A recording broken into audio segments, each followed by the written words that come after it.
Sanibonani emakhaya bafethu. This is your host Stosh bafethu, and this is PSL Pulse. Please don't forget to like, subscribe and share bafethu. Mamelodi Sundowns 1, Orlando Pirates ezimnyama ngenkani zikaMagebhula 1. Mphethe Grootman lam lana bafethu, Mr MK Sithole. Baba wami, igame yafana kubona kanjani? Hayi game ibeyirathi kakhulu. Bebukeka nje bekuyigame nje emnandi.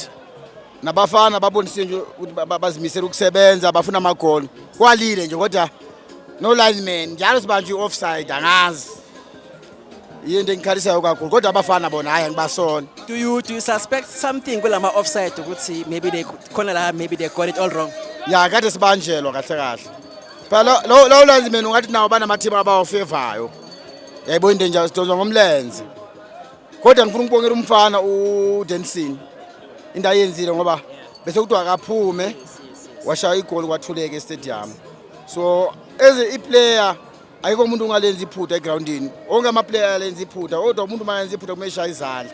Ngoba wonke umuntu ozala iPirates yamfavor. Singabi nama favorite players. Wonke umuntu as long uyiplayer iPirates, wonke umuntu siyamthanda. Singabi nama favorite wethu ngoba yinto esenza ukuthi ugcina ungasabuka ibhola kahle ngoba lo wakho mangeko awusayenjoy igame. Mina wonke umuntu soka ukhona ku line up akunankinga.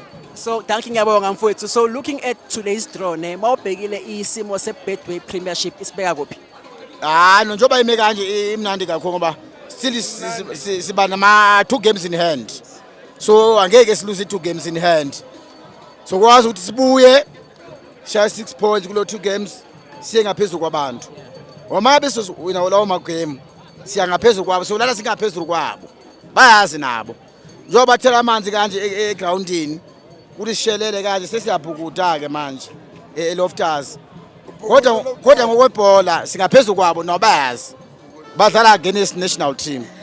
So ngicela ukubuza nemfethu while we were sitting at the stand watching the game likhona mhlambe iplayer ku Orlando Pirates obofisa ukuthi lingene but unfortunately alingenanga. Yebo angi-understand ukuthi i-coaching or kwenzakalani ngosibelebele. Lo muntu since afika ku Pirates uyaproducer wenza izinto eziright. Uyo muntu oshaya Sundowns. Kodwa angimboni nasebhenjini usibelebele. So angi-understand ukuthi kwenzakalani. Kwayena futhi ukwayiba njengoba bazomfaka lo 4 minutes. Lo muntu kudala khona eteamini kodwa akafakwa angi-understand.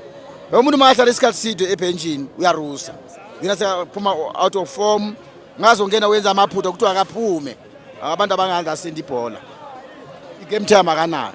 Mr MK mfethu angihalalisele bafethu eza amabhakaniya. Nice game bafethu. This is PSL Pulse. I'm your host Ustosh. Please don't forget to like, subscribe and share. Danko.